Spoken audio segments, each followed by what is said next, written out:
Prezadas senhoras, prezados senhores, queridas amigas, queridos amigos, que o Senhor seja conosco e nos envolva na sua proteção.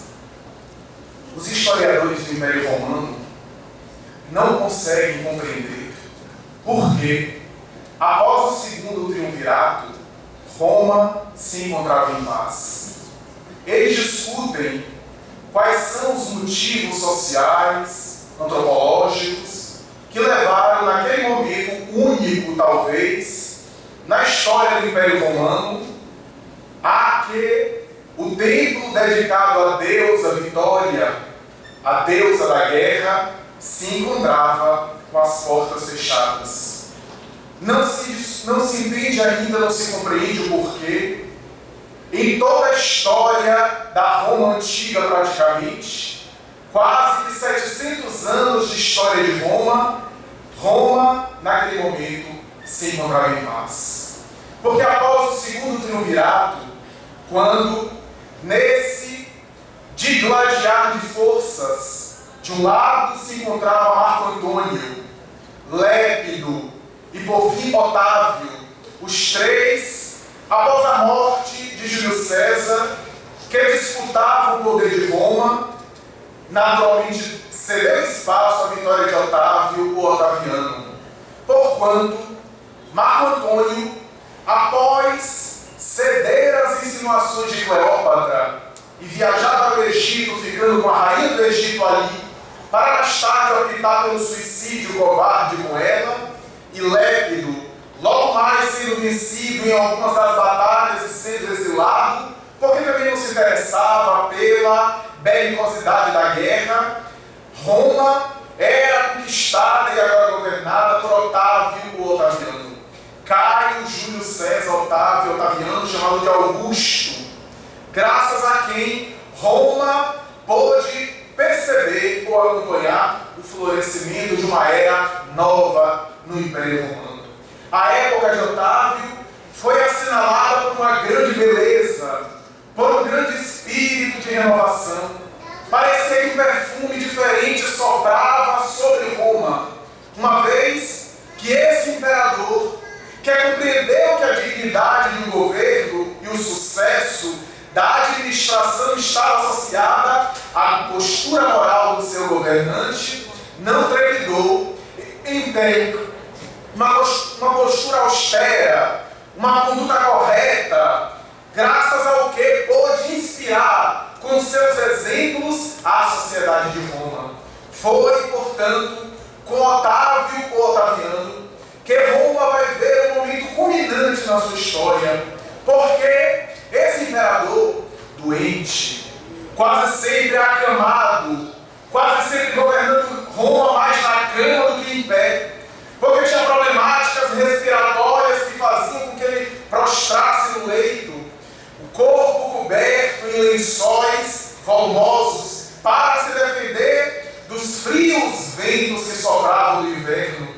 Tinha chagas purulentas da epiderme que periodicamente explodiam em feridas abertas.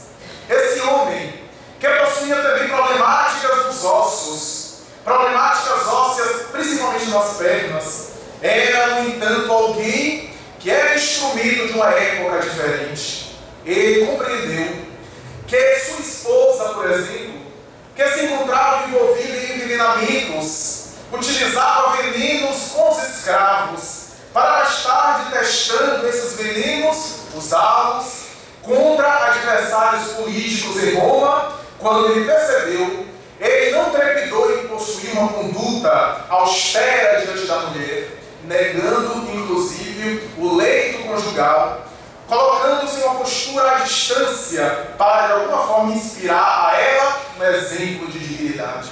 Quando ele percebeu que a filha estava envolvida em comportamento de deboche no próprio palácio, não trepidou em exilá-la para a ilha grega da mandatária. E mais tarde, ele também fez a mesma coisa com a neta, exilando-a para a mesma ilha, tentando assumir uma postura de exemplo como governador da época de Roma. Otávio muitas vezes ia até as lágrimas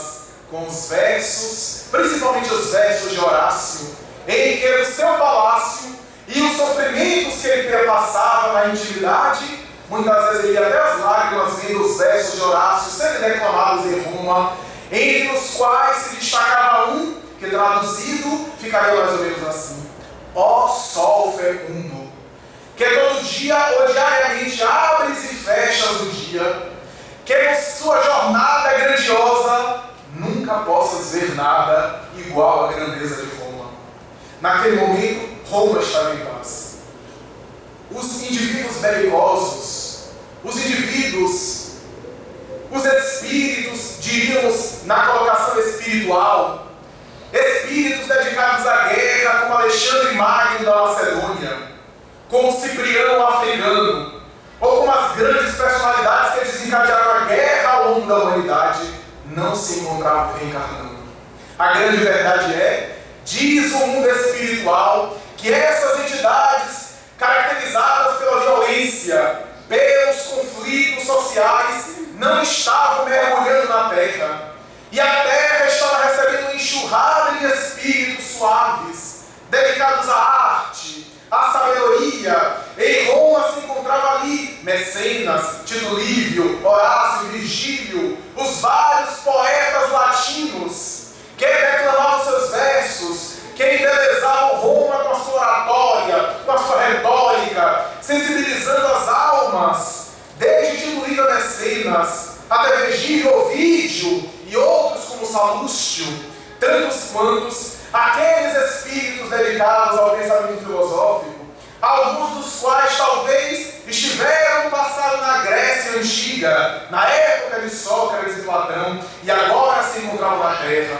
A grande verdade é que o planeta estava envolvido em uma psicosfera diferente, em uma atmosfera suave de paz, preparando-se para a chegada do homem por excelência, do príncipe da paz, como disse Isaías. A humanidade, diz Humberto de Campos, através do médium inesquecível Chico Xavier, na obra A Boa Nova, e vários outros espíritos, a humanidade estava preparando-se com uma visitação de vários espíritos, seja pela reencarnação, seja espíritos desencarnados que preparavam a Terra para a chegada do grande rei, para o mergulho nos fluidos densos da matéria do planeta, para o nascimento incomparável de Jesus Cristo.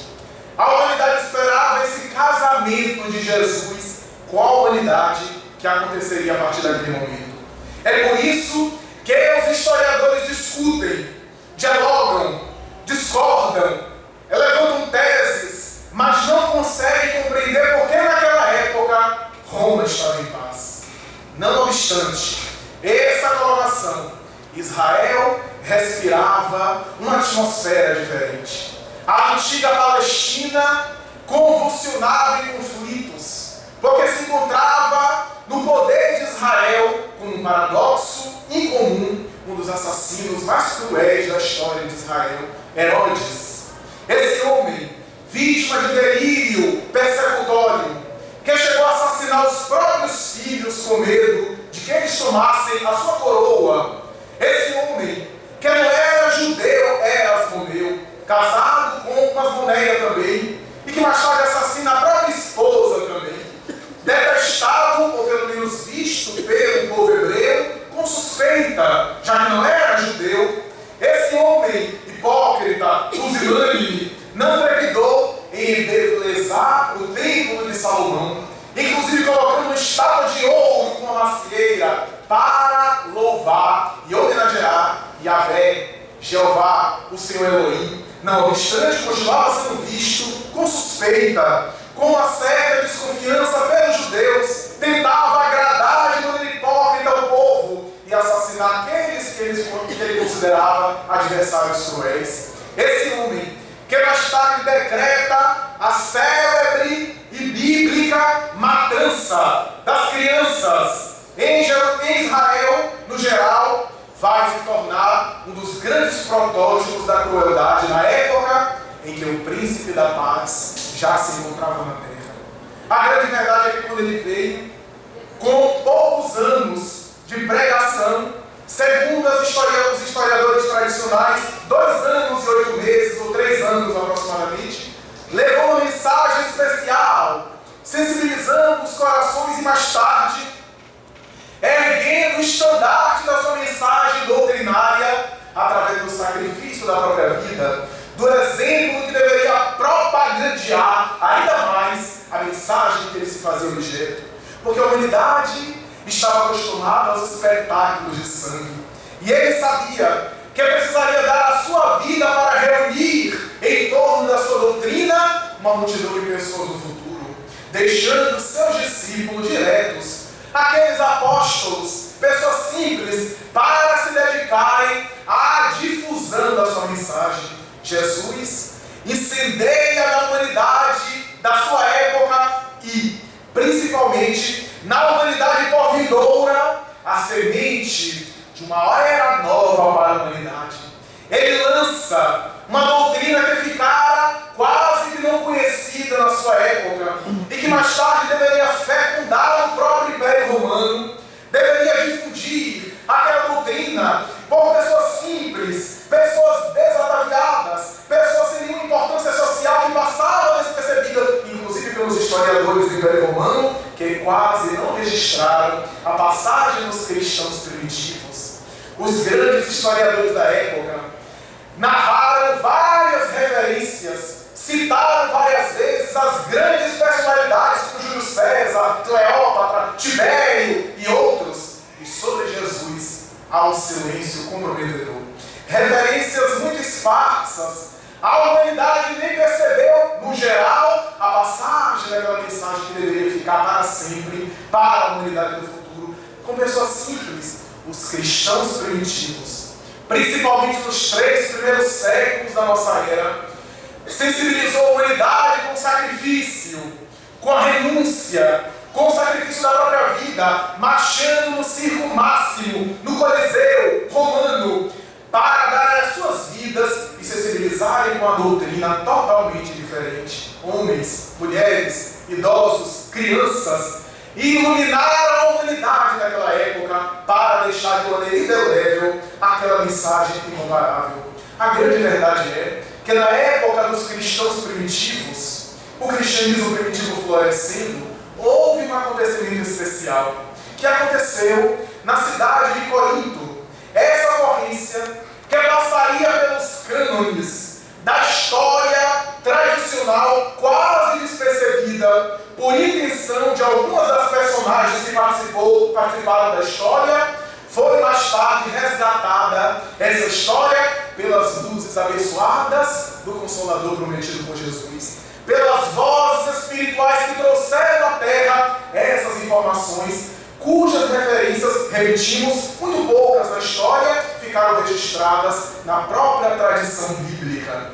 Em Corinto, no ano 34, uma história revolucionária começa a acontecer, começa com um avulto, e que seria importante para o cristianismo no futuro.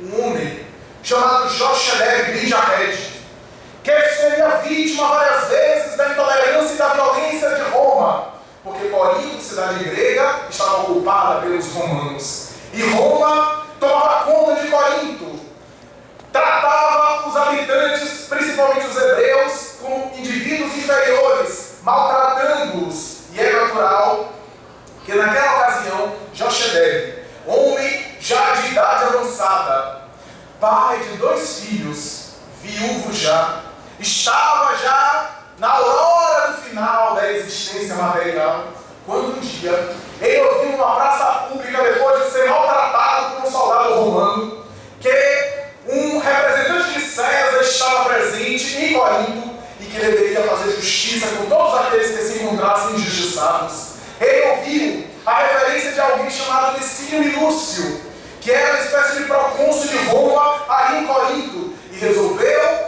naturalmente fazer a sua queixa, porque o próprio Licínio dizia: quem estiver se sentindo injustiçado, venha e preste sua queixa que nós vamos averiguar. Ele então vai, sem antes consultar os seus filhos, Abigail e Gesiel.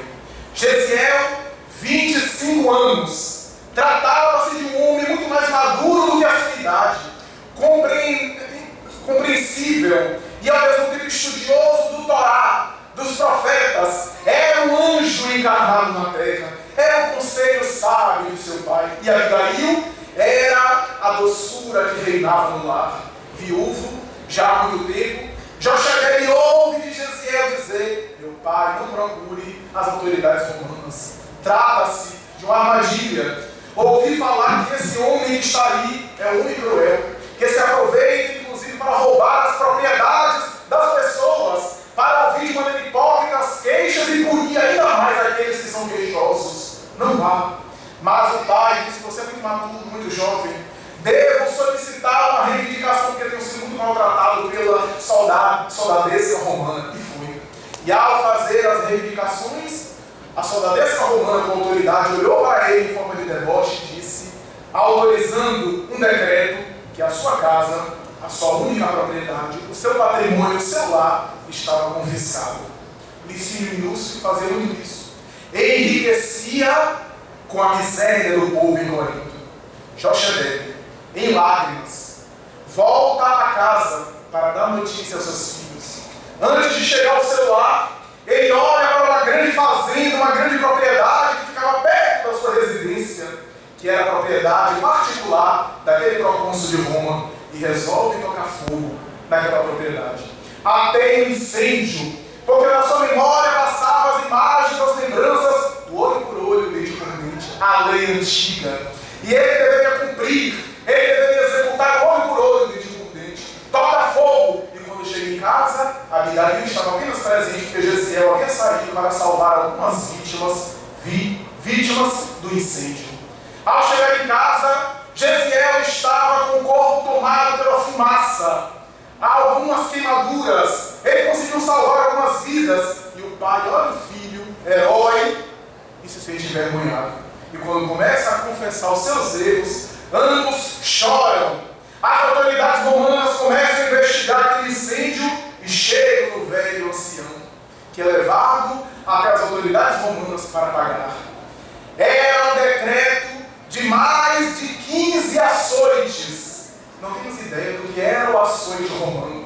Era uma espécie de chicote, no fundo do qual, na extremidade da qual, havia quase sempre um osso de animal, que ao tomar rasgava as carnes do indivíduo, atravessando-a. Jochebed viu o decreto ser estabelecido. Era um homem idoso, não iria resistir. Jesiel, então, toma a frente e diz: fui eu que fiz, não foi ele. Ele está me defendendo. Está dizendo que a culpa é dele, mas na verdade fui eu que tocou fogo naquela propriedade. E ele que arcar com a responsabilidade. O pai tenta argumentar. As autoridades romanas ficam confusas e dizem: mas você? Nós vimos você tentando salvar algumas vidas.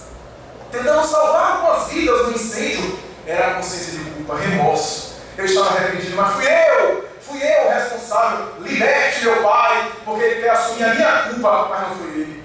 As autoridades romanas ficam confusas e decretam os açoites no mesmo número para os dois. Jochebed se ajoelha, o chicote começa a chibatear o seu corpo. Um dele, o ancião, já não aguentando, na 10ª açoitada, já estava agonizando, anunciando a morte. E Jesiel, ajoelhado, sem um gemido sequer, recebia também as açoitadas. Até quando o chicote penetrou a garganta do velho ancião, que começou a explodir em sangue, a hemorragia, Jochebed estava morrendo. Abigail chorando pela morte do pai, cantando dos salmos de Davi, vendo o pai ali agonizando, e o irmão também, e depois da carnificina, a autoridade romana decreta escravidão para Jesiel. Quem entrava na escravidão romana nunca mais saía dela. E diante de Abigail ali estupefata, um soldado foi tomado de compaixão e disse: saia daqui agora, vai embora, para que eles não pensem alguma coisa a mais e queiram maltratar você de outra forma. E ela sai às pressas, sai quase sem ser percebida, busca o refúgio na casa de um casal amigo seu, Ruth e Zacarias, que era um casal que considerava ela como filha, que haviam perdido também um filho. E Ruth e Zacarias cuida dela. Jesiel vai para a escravidão romana, para as galeras romanas. E aí fica, e lentamente ele começa a ser conhecido nas galeras romanas pelo espírito de bondade, pela tolerância. Os escravos tentavam fazer rebelião e ele os acalmava com a sua grandeza espiritual, com a sua grandeza moral. O tempo passa, ele passa a ser respeitado pelo próprio chefe das galeras de que ele fazia parte. E um dia, um romano, uma importante autoridade romana, passa pelas embarcações, tomando uma carona, Sérgio Paulo. Esse homem passa por essas embarcações, pega uma doença, uma febre contagiosa na época, é isolado. Alguém pensa em jogar ao mar, nas piranhas, nos tubarões, mas ele, a autoridade romana conhecida, ficava com medo e fica isolado e escolhe Gesiel para tomar conta dele. Aliás, o próprio Gesiel se voluntaria, porque ele queria, começa a cuidar de Sérgio Paulo, que fica bom milagrosamente, mas Gesiel é vítima da doença. Toma da doença, os romanos decidem jogar ao mar, mas o próprio Sérgio Paulo disse: não, esse homem me ajudou e salvou a minha vida, eu tenho alguma dívida de gratidão com ele. Eu sei que ele é escravo.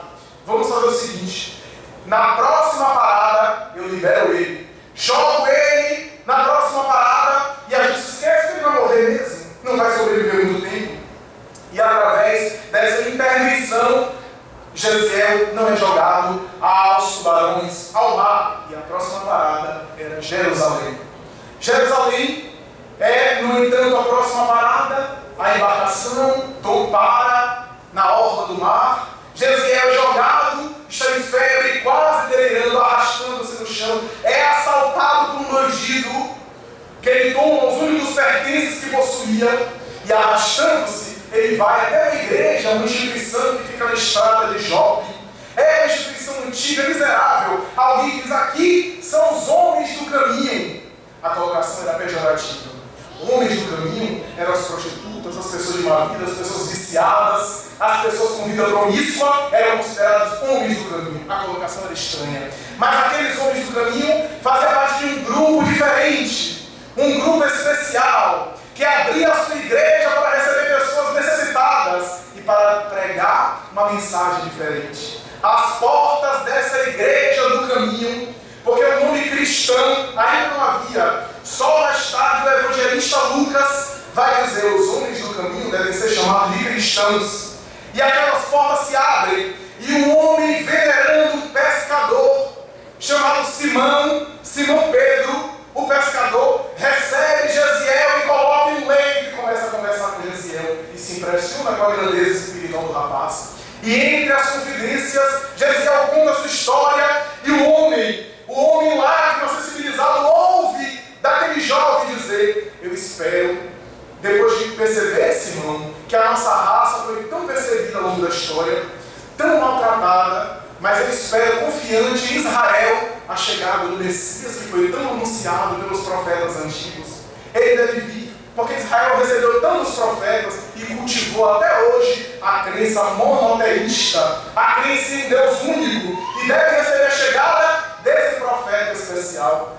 Simão Pedro olha para ele e disse: ele já veio, e começa a falar sobre Jesus. Fala de maneira emocionada, sensibiliza a alma do jovem hebreu, que ao ver aquelas informações percebe que se tratava de Jesus, o Messias, e começa a fazer associação com os textos que ele sabia de cor, de Isaías, de Jeremias, de Malaquias, de Moisés. E ao fazer as associações, ele se debruça em lágrimas, quer saber tudo sobre aquele Cristo, aquele Jesus. Começa a ficar bom. De vez em quando, os discípulos de Jesus, os apóstolos, aplicavam energia, o que chamaríamos hoje de passe, e ele vai ficando bom e começa a se dedicar na igreja cristã primitiva, para que não haja nenhum problema com Sérgio Paulo, o homem que salvou a vida dele nas galeras romanas. Ele troca de nome, aliás, era um hábito comum entre os cristãos. Simão se tornou Pedro. Ele, Gesiel, se torna agora Estevão. E Estevão começa a difundir a mensagem do cristianismo primitivo. Logo encontra os outros apóstolos, fica querendo saber tudo sobre a vida de Jesus para falar. E logo aquele homem, aquele menino, praticamente, que não tinha uma cultura acadêmica da época grande, no entanto, a sua palavra inspirada começa a emocionar os corações. Ele se acerca na tribuna da igreja cristã primitiva e quantas vezes falou que emocionou. E a sua fama começava a tomar conta de Jerusalém. Lentamente ele passa a ser ouvido, passa a ser comentado. Um grande ancião da época, chamado Gamaliel. Gamaliel é neto de uma das personalidades mais importantes da história do judaísmo, Hillel. Gamaliel vai conhecer aquela seita, aquele grupo de pessoas estranhas, e ao conhecer fica emocionado, de tal forma que conversa com o seu discípulo, um jovem sonhador, chamado Saulo de Tarso. Esse jovem, que era a esperança do povo hebreu, queria ter um alto cargo no Sinédrio, queria ter um cargo de juiz, de doutor da lei, era fariseu. Saulo de Tarso era culto, tinha os cursos acadêmicos da época, possuía conhecimento da oratória, da retórica, da filosofia, tinha conhecimento dos 3 idiomas na época mais importantes. Era filho de hebreu, portanto sabia o hebreu antigo. Era também cidadão grego, porque nascido em Tarso, Tarso era uma cidade grega. Então conhecia o idioma grego, que era até há pouco tempo o idioma internacional, era como se fosse o inglês atualmente. Mas esse homem também era cidadão romano, porque o cargo que ele ocupava no Sinédrio foi concedido, foi colocado pela autoridade romana. Então ele também sabia o idioma romano, o latim arcaico, o latim antigo. Esse homem que tinha cultura, ouve de Gamaliel e de outras pessoas a respeito daquele estranho Estevão.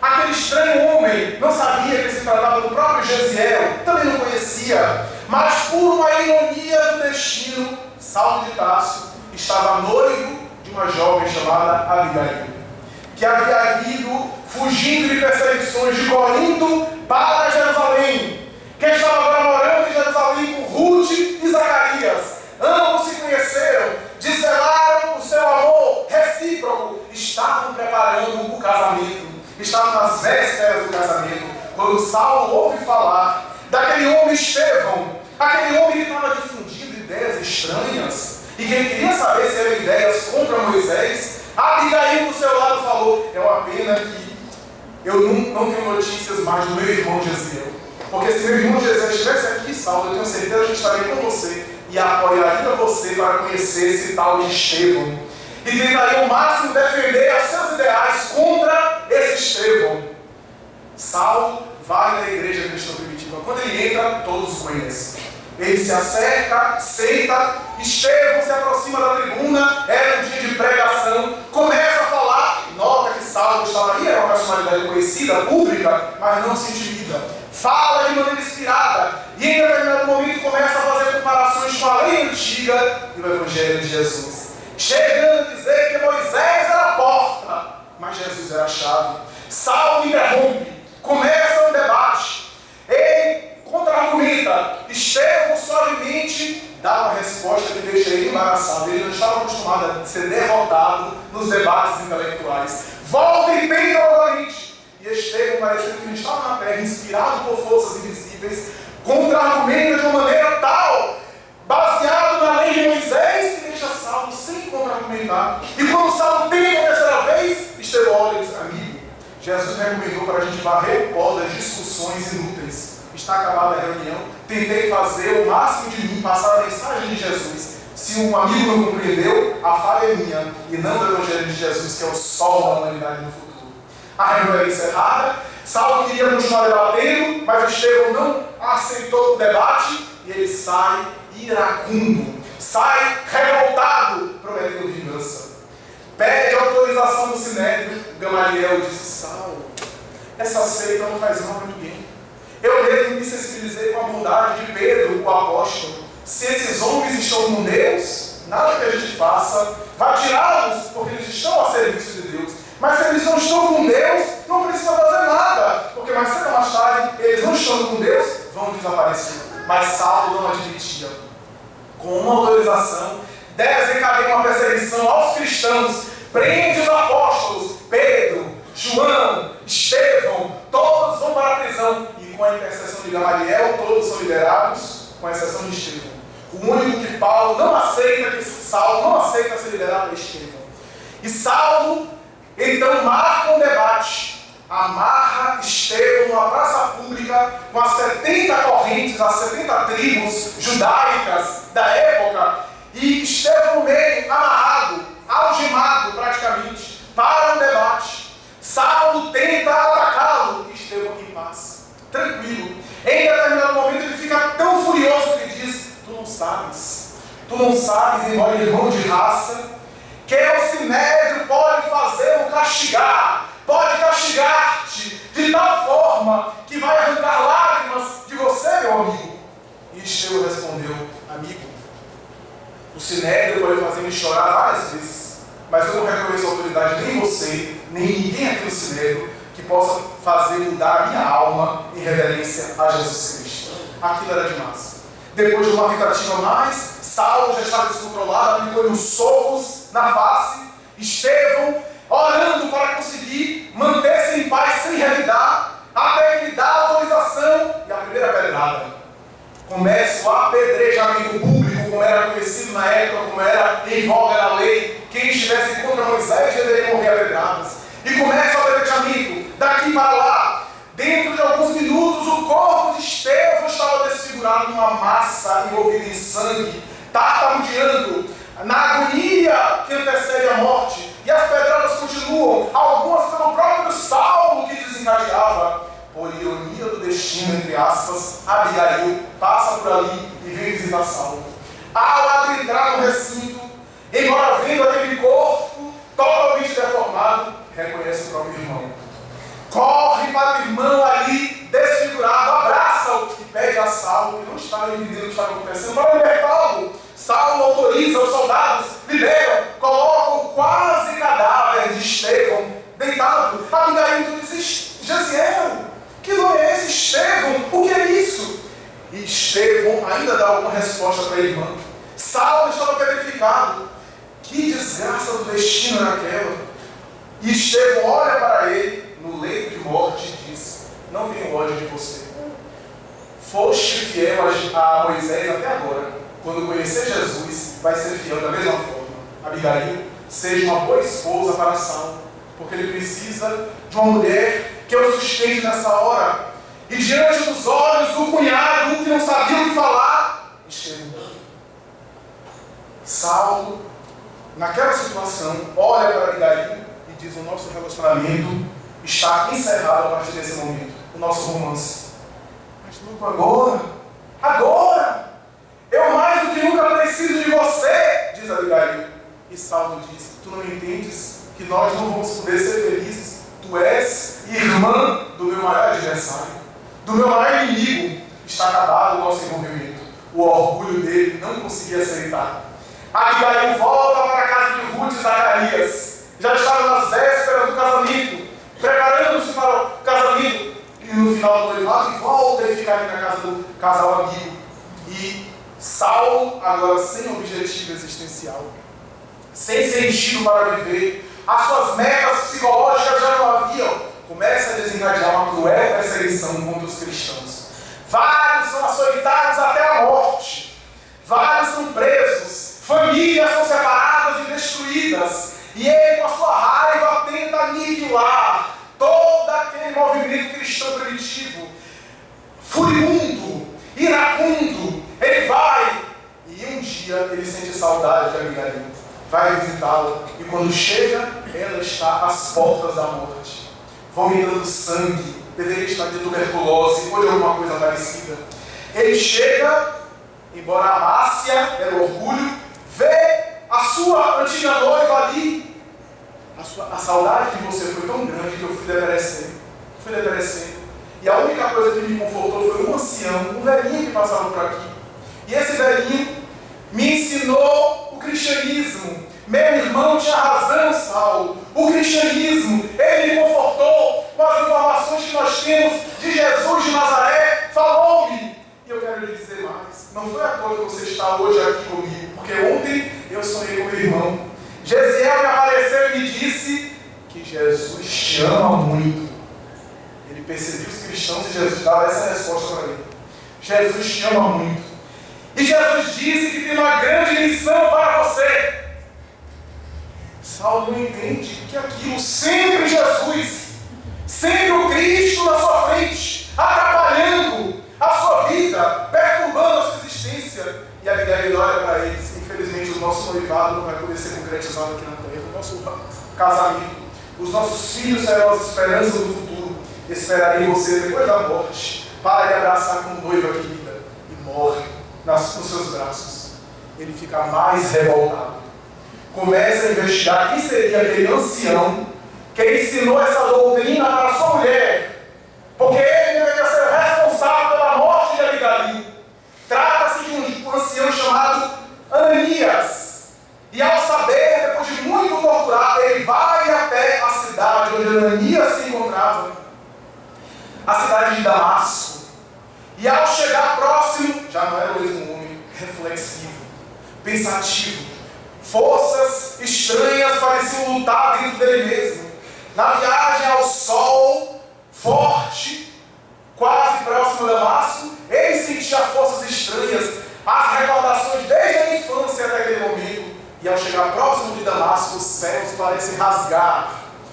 E uma personalidade fantasmagórica parece descer à sua frente. Ele tem uma visão psíquica, uma visão paranormal, tomba do animal sobre o qual ele estava montado. E vê um homem venerando se aproximar de Saulo, Saulo. A ternura.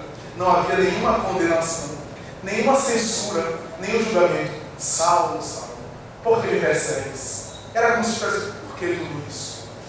Saulo chora sem compreender.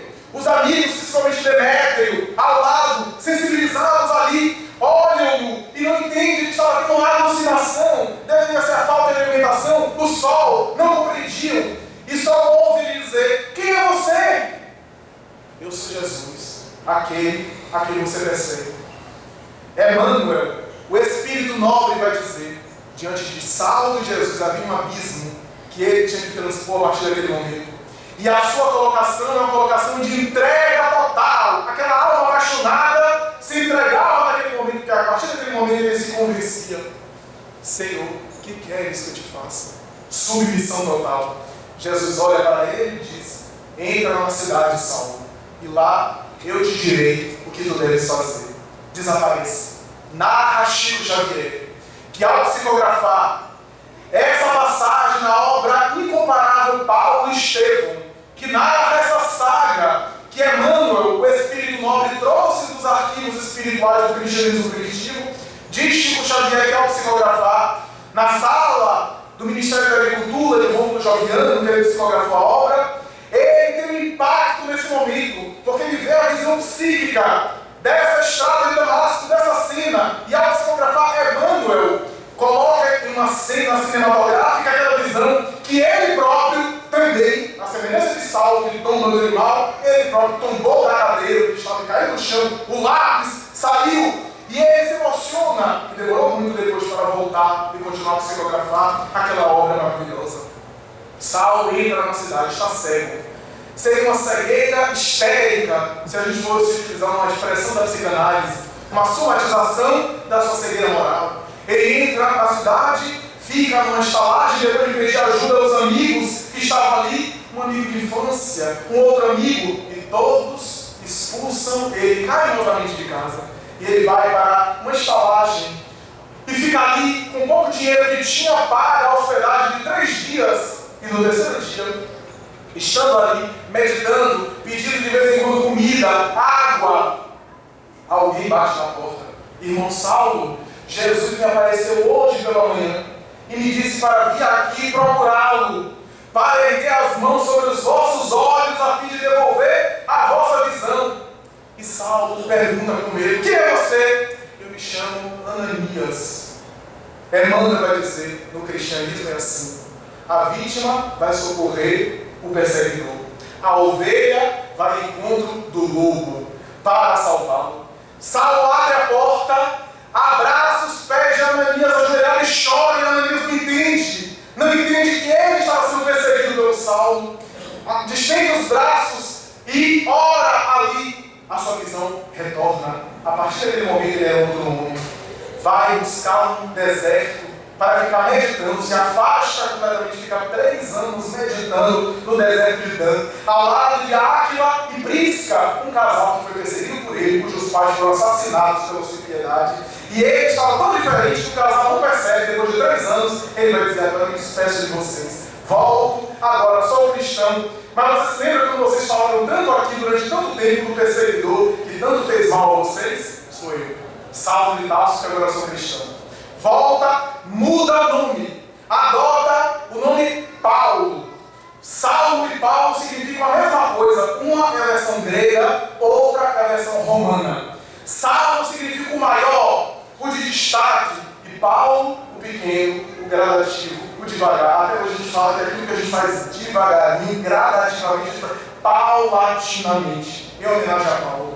Então ele volta, adota o pseudônimo Paulo, também em homenagem a Sérgio Paulo, porque fica conhecendo que aquele homem foi responsável por salvar a vida de Estevão, e aí ele se torna o apóstolo Paulo, a quem nós devemos a honra de conhecer a mensagem do cristianismo, porque ele começa a levar a mensagem mais adiante a todo o mundo conhecido da época.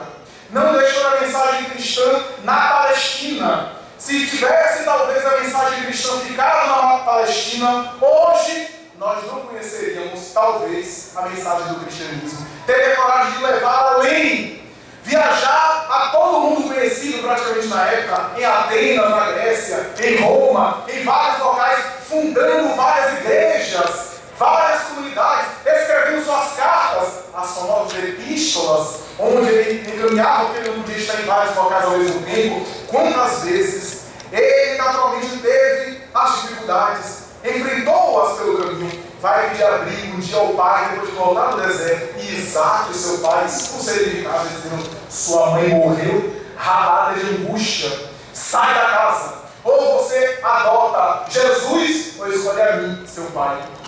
Saulo olha, já era o apóstolo Paulo, e diz: mas meu pai, Jesus é bom para todos nós, uma palavra de conciliação. Fora!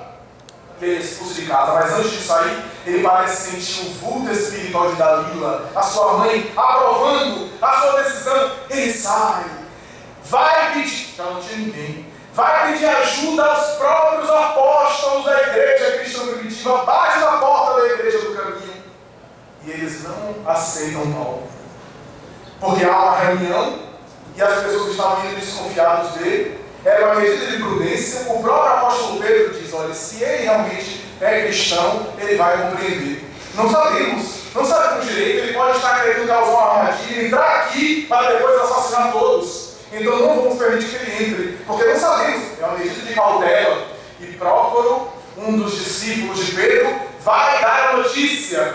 E Emmanuel narra com muita beleza. Chega na porta da igreja e Emmanuel diz: ele está esquálido, a pele agredida pelo clima, pelas situações, faminto, com fome, com todas as necessidades, os olhos fundos. Era pele e osso, diz Emmanuel. E ao olhar para o ouvir e dar a notícia, infelizmente, nós aqui, você vai compreender, mas ainda não conhecemos essa sua conversão. E não podemos ainda afirmar, não podemos abrir as portas ainda. Você sabe que nós sofremos muita perseguição. Ele recebe aquela notícia e fica pálido. Não havia para onde ir. Fica pálido, começa a tremer, mas segura a emoção. Olha e diz: compreendo perfeitamente. Pedro tem os seus motivos justos. Prócoro se sensibiliza, se emociona e diz: mas você não traz nenhuma referência, não há uma carta de Ananias, algum cristão que a gente conhece não fez uma carta de apresentação, uma referência? E Paulo responde: já tenho comigo as referências do Cristo. Mas como? Ele me apareceu na estrada de Damasco, na porta de Damasco, e ele me disse o quanto eu deveria sofrer por amor a seu nome. De lembrança da Pedro, da minha volta e sai.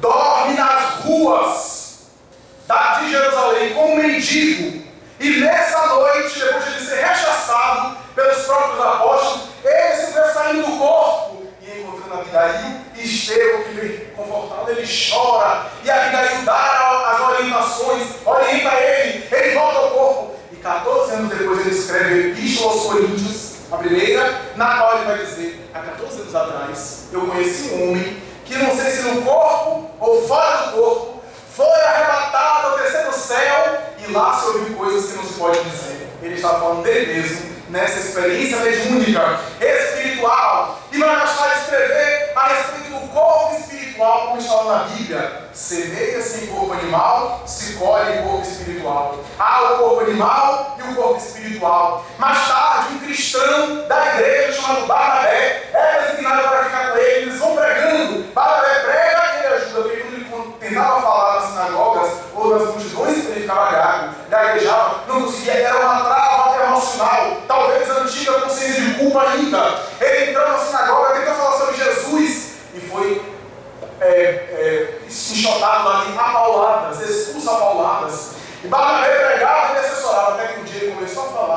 E a sua oratória foi tão inflamada que Barnabé disse: agora eu ajudo você e você me emprega.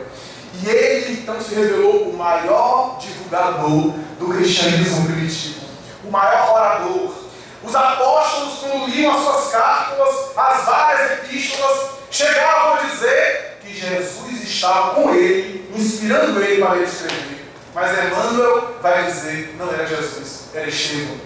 Era essa parceria que continuava. Agora Estevão no mundo espiritual. Porque a grande verdade, penso eu, pessoalmente, que havia uma programação espiritual para ambos se encontrarem, para haver uma parceria, e no meio Abigail para adocicar um pouco as coisas, principalmente o temperamento extremista, o temperamento arrebatado, apaixonado dele, muito obsessivo, obcecado, mas o livre-arbítrio dele, conforme esclarece a doutrina espírita, a sua postura desviou da programação, alterou a programação com a sua postura, causa e efeito e as consequências inevitáveis. Abigail e Estevão desencarnaram, e agora no mundo espiritual a parceria continuava, agora sob outras circunstâncias. Quantos sofrimentos, quantas vezes ele pregou às multidões e foi apedrejado publicamente até quase a morte, aberto em feridas, jogado nos lixos da cidade, nos monturos, ou salvo por alguém que enxotava ele, jogava em escadarias, e ele desmaiava, depois levantava e continuava a pregar.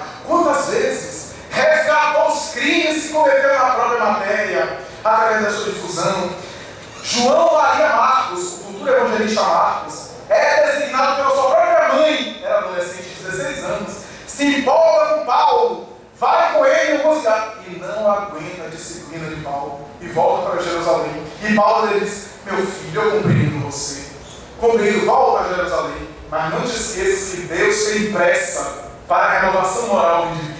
Ele volta e nunca vai esquecer aquilo, e mais tarde escreve o Evangelho de Marcos, orientado por Pedro na igreja cristã primitiva.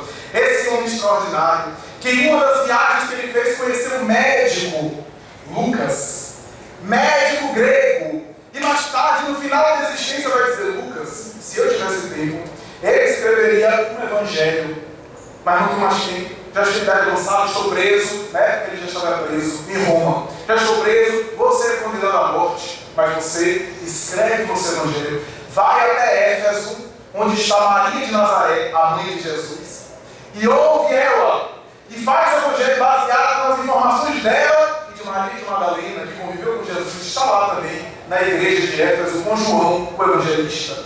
Lucas mais tarde vai e escreve talvez o mais belo livro que a humanidade já viu, o Evangelho de Lucas, baseado nas colocações de Paulo, nas suas informações. A sua tarefa missionária é extraordinária. Um dia, ele está em Jerusalém e prega para os seus irmãos, porque ele era tão fantástico que aonde ele ia, ele pregava de acordo com a mentalidade. Se ele ia na Grécia, ele pregava de acordo com a cultura grega que ele sabia. Ele falava dos deuses, da mitologia, e o povo gostava. E nem os deuses, ele colocava Jesus como alguém acima de qualquer Deus, que começava a falar. Ele ia a Roma, achava que pregava de acordo com a cultura romana, e na linguagem. E quando ele ia para os seus irmãos de raça, ele falava de Jesus como um grande profeta. E em Jerusalém, um dia, ele percebe que vai morrer.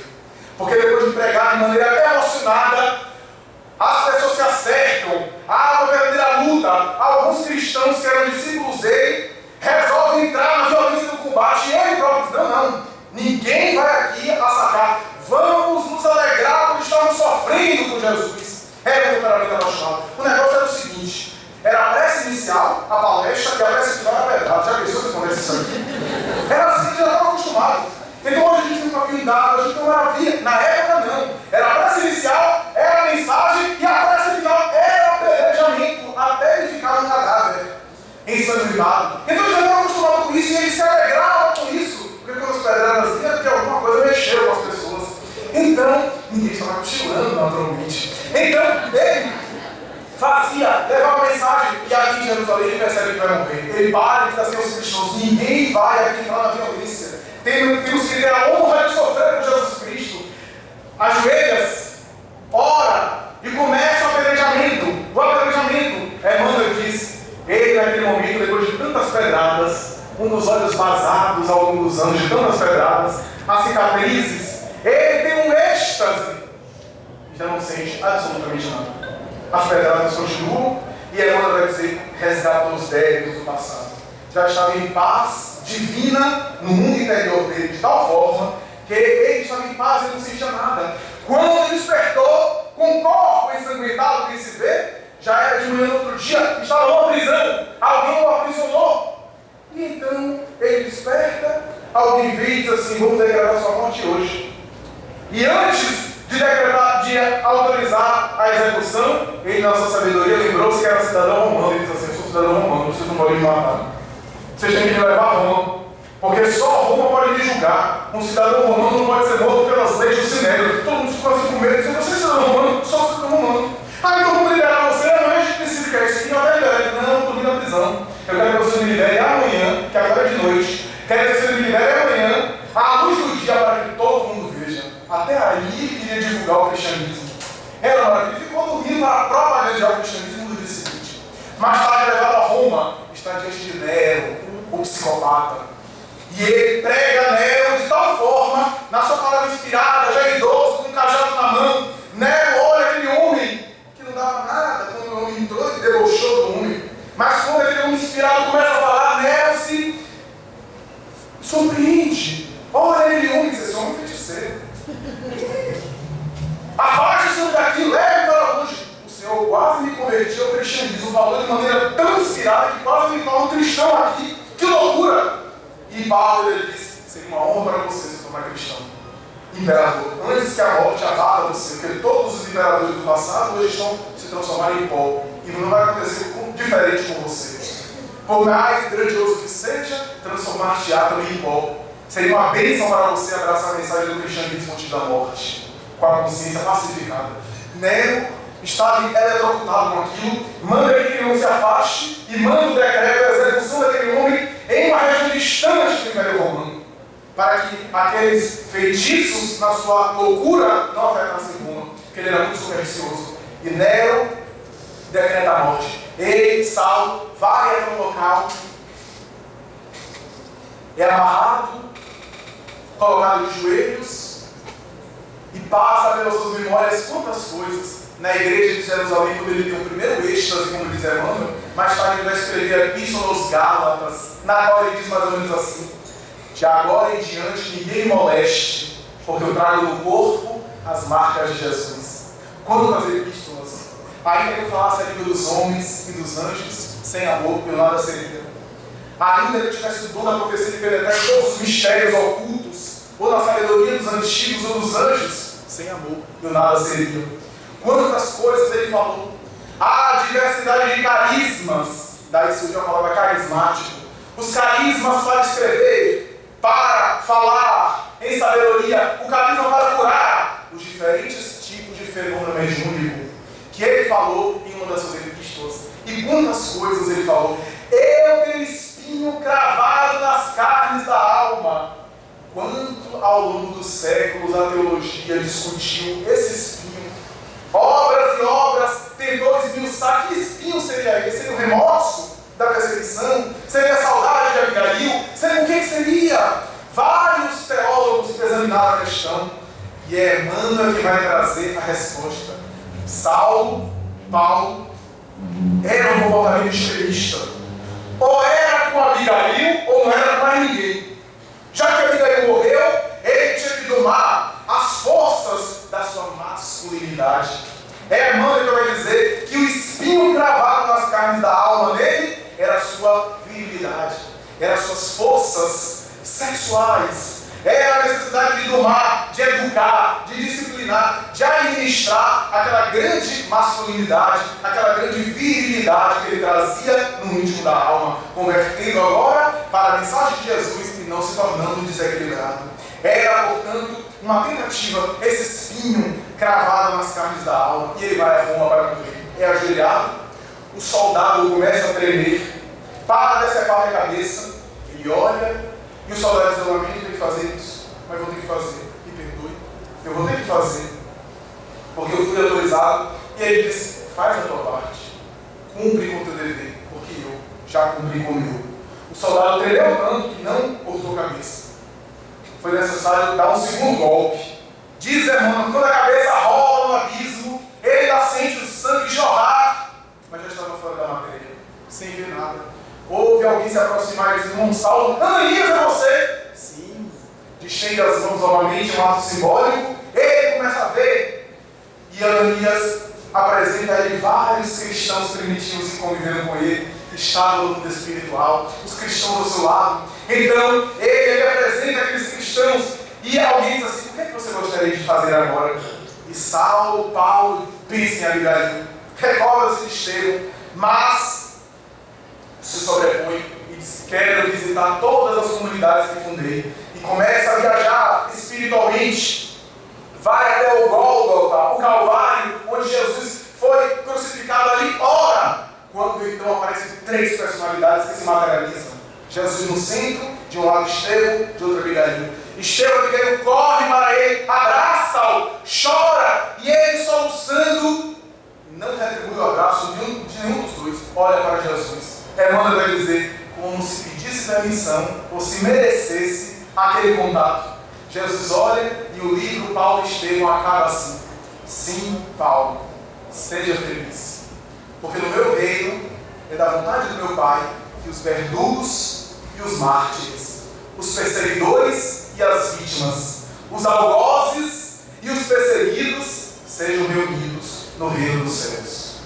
A obra Paulo e Estevão, psicografada por Chico Xavier, é talvez a maior obra teológica de todos os tempos. Ivone Pereira, no final da existência, essa notável médium, vai escrever no livro Recordações da Mediunidade a seguinte sentença: estou recebendo Paulo e Estevão, psicografado recentemente pelo meu amigo Francisco Cândido Xavier, e após ler essa obra, eu chego à conclusão que a maior obra, a mais importante obra que a espiritualidade deu aos homens depois da codificação de Allan Kardec. Era, portanto, essa obra que vinha e que tem confirmado hoje várias informações que os historiadores do cristianismo primitivo, na época, nem sabiam, como é o caso de Nicholas Wright, James Dunn e outros, que a partir do manuscrito do Mar Morto, o chamado manuscrito de Qumran, têm examinado aquelas informações e chegado às mesmas conclusões históricas a respeito de Paulo, dos cristãos primitivos, de Lucas, da Igreja do Caminho, que na época não se sabia nada disso. Emmanuel psicografou a obra em 1942. Os manuscritos do Mar Morto foram encontrados em 1948 e demorou-se 40 anos para interpretar todos os manuscritos que ainda estão estudando. E antes disso, Emmanuel já trazia essas informações em Paulo e Estevão. Tudo isso para dizer, meus amigos, que essa obra reflete um pouco as atitudes cristãs na sociedade dos cristãos primitivos. Alguém vai dizer: mas a sociedade de hoje não é igual àquela. A sociedade se modificou. Será? As lutas são as mesmas. Talvez a gente não tenha apedrejamento público, mas tem apedrejamento moral.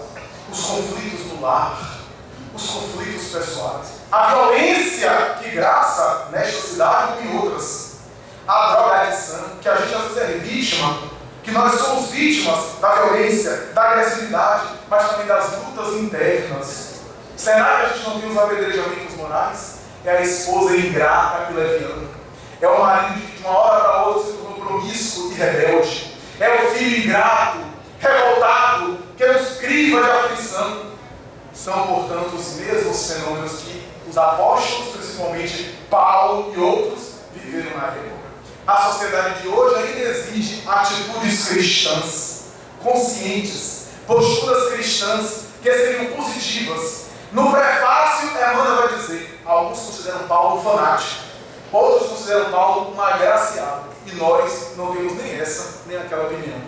Temos alguém cujo coração era profundamente fiel e apaixonado, e que realizou lutas e lutas humanas para conseguir alcançar o nível e conseguir estar em nível dos cristãos primitivos e sintonizar com Jesus. Não era nem um fanático necessariamente, nem alguém agraciado. E Emmanuel vai dizer: alguém vai dizer que Jesus apareceu a ele, mas Jesus não apareceu a outras pessoas. E vai dizer mais: todos nós de alguma forma recebemos o convite de Jesus. Somos chamados de alguma forma. Alguém vai dizer: mas ele tem uma tarefa especial. Nós também temos as nossas tarefas. Somos chamados. Então, não há por que ter essa colocação. Ademais, o próprio Jesus disse o quanto ele deveria sofrer por amor ao seu nome para chegar a romper esse abismo que separava ele que se tornara o perseguidor.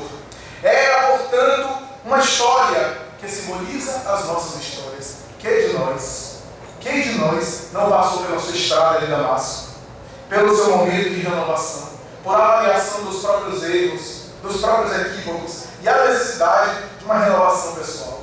O Evangelho, meus amigos, é todo um convite à educação dos sentimentos. Porque nós sofremos e adoecemos pelas nossas emoções descontroladas, pela nossa forma de relacionarmos com os outros. É por isso que nós sofremos, adoecemos. O Evangelho é o convite para essa renovação. É o convite de espírito para espírito, de coração para coração. Por isso, faz-se necessário novas perguntas. Eu noto, às vezes, inclusive no nosso movimento espírita, me permitam, queixas, perguntas, questionamentos que são há 30 anos os mesmos problemas materiais, as mesmas queixas materiais. Ah, que meu filho, que meu marido, que está na hora de a gente fazer outros questionamentos. Pessoas que me dizem, e se você morrer? Deus não tomar conta de todo mundo? Toma! E tu faz de conta que você morreu. Vai vivendo como se morreu. Eu vejo pessoas dizendo assim, quando eu me aposentar, é aí que eu vou dedicar ao Espírito. Essa conversa já está tão cansativa e fora de moda. E quando se aposenta, como a aposentadoria, não dá conta da aposentadoria, a pessoa então fica arranjando um outro emprego para dar conta que tem filho na faculdade, tem uns eletrônicos, os eletrodomésticos que tem que comprar, tem que dar conta de tanta coisa que agora não frequenta o centro, nem quando trabalhava naquele horário que frequentava. Então, nós estamos sempre com essas queixas materiais. Mas está na hora de a gente fazer outros questionamentos. Foi isso que Paulo fez. Fez outros questionamentos. Agora, não em relação ao cargo do sinédrio, às suas paixões, mas em relação à sua vida espiritual. O que é que eu posso fazer para ser feliz? O que é que eu posso fazer para ser melhor comigo mesmo? Então, vale a pena essas colocações. Atitudes cristãs na sociedade atual, meus amigos, são necessárias. Não são necessários, evidentemente, um martírio, pelo menos público, como aconteceu no passado, mas um martírio de cada dia. O martírio pessoal, que é da tolerância, da compreensão, da renúncia aos próprios caprichos pessoais. Não é o martírio do corpo, mas o martírio talvez mais desafiante, que é o martírio moral, das pequenas paixões, do sacrifício do ego, do perdão. É muito fácil, muito engraçadinho a gente olhar os outros à distância e tolerar. A gente é até engraçado ver os outros à distância, mas na convivência doméstica, a gente coloca uma lupa de aumento e vai aumentando. E aquilo que a gente tolera lá fora, dentro de casa, se a esposa ou o marido apertar a pasta de dente de uma forma, a gente já fica enraivado. Porque até a gente não gosta da forma como o outro escova os dentes. A intolerância. Que sacrifício maior, que é o sacrifício moral dessas pequenas paixões. São os sacrifícios das nossas paixões do ego para alcançar, portanto, o reino dos céus. Portanto, com muita felicidade. Esse simpósio espírita de Camaçari, que temos o prazer de participar também, escolhe a conexão entre a sociedade contemporânea e os conflitos da sociedade atual com as atitudes cristãs.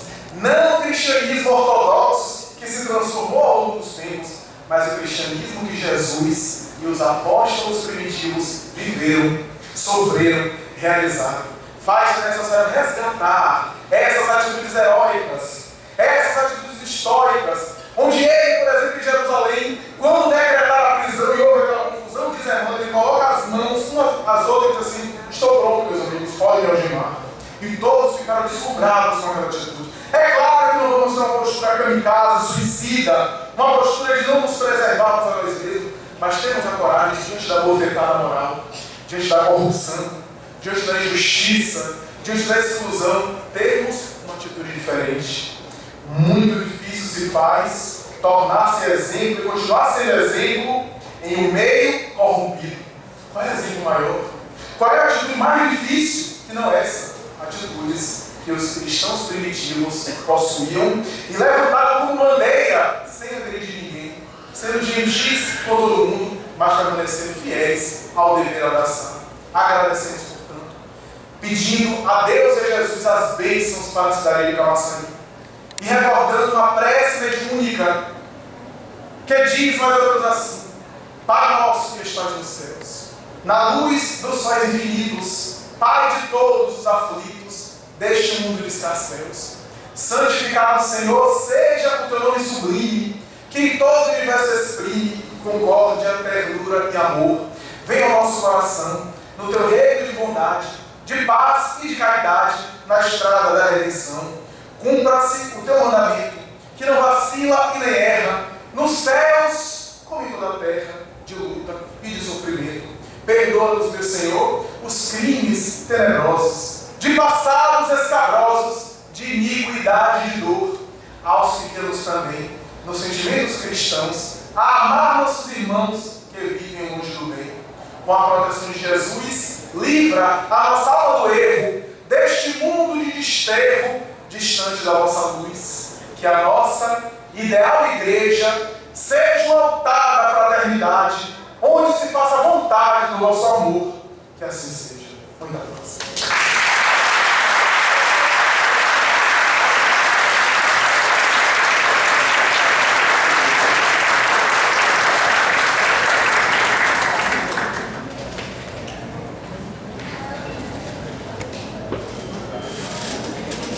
A gente não podia encerrar o simpósio, a noite de hoje, de forma diferente.